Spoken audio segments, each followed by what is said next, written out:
Assalamualaikum warahmatullahi wabarakatuh. Saya Aulia Arnita Syari, NIM A1C22019 dari Prodi Pendidikan Matematika R001. Di sini saya akan menjelaskan mengenai definisi, prinsip, dan hakikat belajar. Definisi belajar.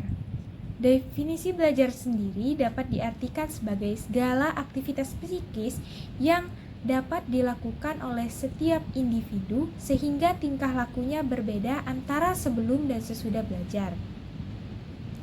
Perubahan tingkah laku atau tanggapan karena adanya pengalaman baru, memiliki kepandaian atau ilmu setelah belajar, dan aktivitas berlatih.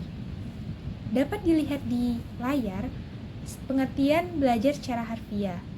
Jadi, pengertian belajar secara harfiah adalah yang tidak tahu menjadi tahu.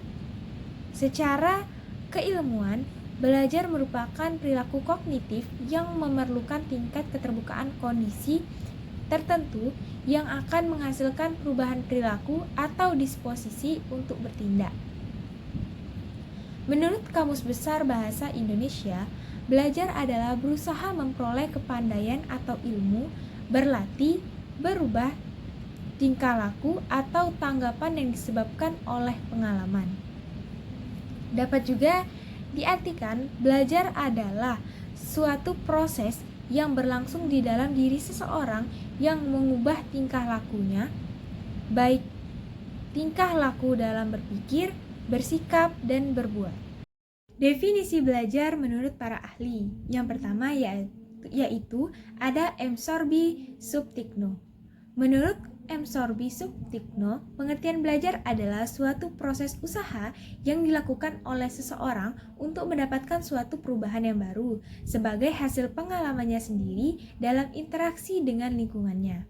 Yang kedua, ada menurut Tursan Hakim. Definisi belajarnya adalah suatu proses perubahan di dalam kepribadian manusia yang ditunjukkan dalam bentuk peningkatan kualitas dan kuantitas tingkah laku seperti peningkatan kecakapan, pengetahuan, sikap, kebiasaan, pemahaman, keterampilan, daya pikir, dan kemampuan lainnya.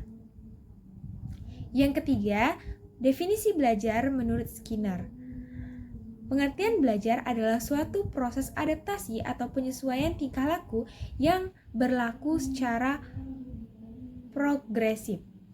Yang keempat, itu ada menurut C.T. Morgan.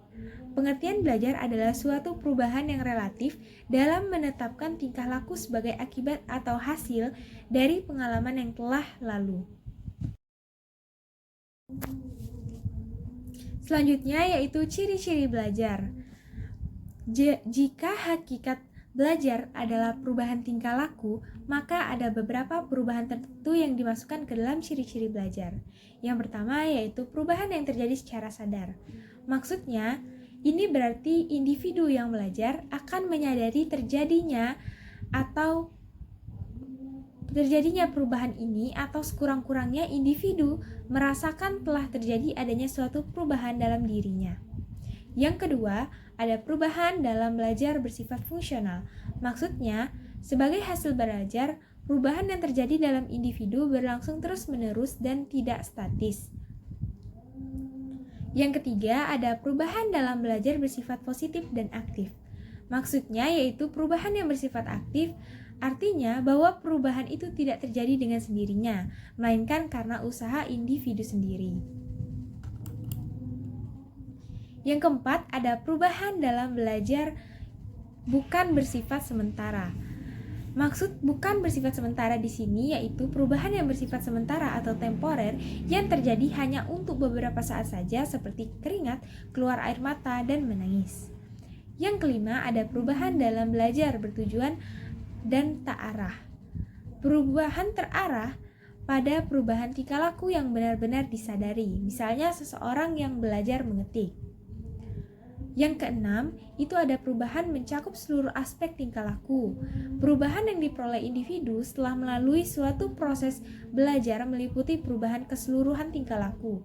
Jika seorang belajar sesuatu, sebagai hasilnya, ia akan mengalami perubahan tingkah laku secara menyeluruh dalam sikap kebiasaan, keterampilan, pengetahuan, dan sebagainya.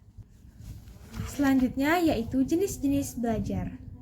Berkenaan dengan proses belajar yang terjadi pada diri siswa, Jen tahun 1985 mengemukakan 8 jenis belajar, yaitu pertama, belajar isyarat. Belajar melalui isyarat adalah melakukan atau tidak melakukan sesuatu karena adanya tanda atau isyarat. Yang kedua, belajar stimulus respon. Belajar stimulus respon terjadi pada diri individu karena ada rangsangan dari luar. Misalnya, menendang bola ketika ada bola di depan kaki. Berbaris rapi ada komando. Berlari karena mendengar suara anjing menggonggong di belakang. Itu merupakan contoh rangsangan dari luar. Yang ketiga, ada belajar rangkaian. Belajar rangkaian terjadi melalui perpaduan berbagai proses stimulus respon yang telah dipelajari sebelumnya sehingga melahirkan perilaku yang segera atau spontan seperti konsep merah putih, panas dingin, ibu bapak, kaya miskin, dan sebagainya. Selanjutnya ada belajar asosiasi verbal. Belajar asosiasi verbal terjadi bila individu mengetahui sebutan bentuk dan dapat menangkap makna yang bersifat verbal. Yang kelima ada belajar membedakan. Belajar diskriminasi terjadi bila individu dengan benda, suasana, atau pengalaman yang luas dan mencoba membeda-bedakan hal-hal yang jumlahnya banyak itu. Yang keenam ada belajar konsep. Maksudnya, belajar konsep terjadi bila individu menghadapi berbagai fakta atau data kemudian ditafsirkan ke dalam suatu pengertian atau makna yang abstrak. Yang ketujuh, ada belajar hukum atau aturan. Belajar hukum atau aturan bila individu menggunakan beberapa rangkaian peristiwa atau perangkat data yang terdahulu atau yang diberikan sebelumnya dan menerapkan atau menarik kesimpulan dari data tersebut menjadi suatu aturan. Misalnya, ditemukan bahwa benda memuai bila dipanaskan. Lalu, contohnya yang lain yaitu harga dipengaruhi oleh penawaran dan permintaan. Yang kedelapan ada belajar pemecahan masalah. Belajar pemecahan masalah terjadi bila individu menggunakan berbagai konsep atau prinsip untuk menjawab suatu pertanyaan. Selanjutnya yaitu prinsip-prinsip belajar. Prinsip belajar adalah proses konsep yang harus diterapkan di dalam proses belajar dan mengajar. Seorang guru akan dapat melaksanakan tugasnya dengan baik apabila ia dapat menerapkan cara mengajar yang sesuai dengan prinsip-prinsip orang belajar. Dengan kata lain, supaya dapat mengontrol sendiri apakah tugas-tugas mengajar yang dilakukannya telah sesuai dengan prinsip-prinsip belajar, maka guru perlu memahami prinsip-prinsip belajar itu. Pentingnya guru memahami prinsip dan teori belajar mempunyai alasan, yaitu teori belajar ini membantu guru untuk memahami proses belajar yang terjadi di dalam diri siswa. Ada berbagai prinsip belajar yang dikemukakan oleh para ahli psikologi pendidikan, bahwa belajar akan terjadi dan diikuti dengan keadaan memuaskan jika hal itu diperkuat oleh hal-hal berikut. Yang pertama yaitu ada spread of effect, yaitu emosional yang mengiringi kepuasan itu tidak terbatas kepada sumber utama pemberi kepuasan, tetapi kepuasan mendapat pengetahuan baru. Yang kedua yaitu hubungan antara perangsang dan reaksi diperkuat dengan latihan dan penguasaan. Yang ketiga yaitu hasil belajar yang diperoleh melalui kesan pertama akan sulit digoyangkan. Selanjutnya yaitu hakikat belajar.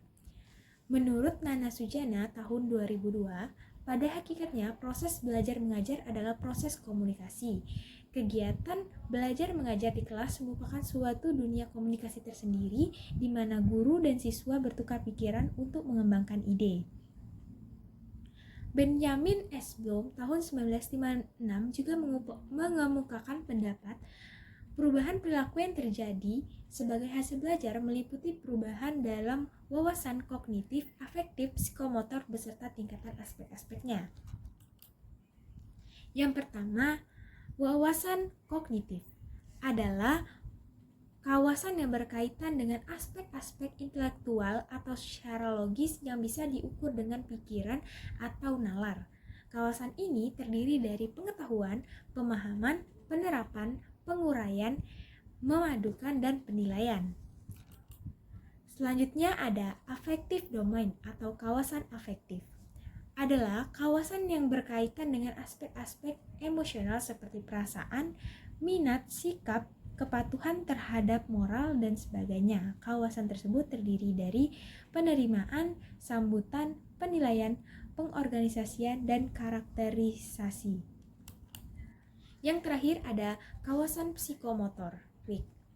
Kawasan psikomotorik adalah kawasan yang berkaitan dengan aspek-aspek keterampilan yang melibatkan fungsi sistem syaraf dan otot dan fungsi psikis. Kawasan ini terdiri dari kesiapan, meniru, membiasakan, dan adaptasi. Demikianlah penjelasan materi yang saya dapat paparkan. Lebih dan kurangnya saya memohon maaf. Wabillahi taufiq wal hidayah. Wassalamualaikum warahmatullahi wabarakatuh.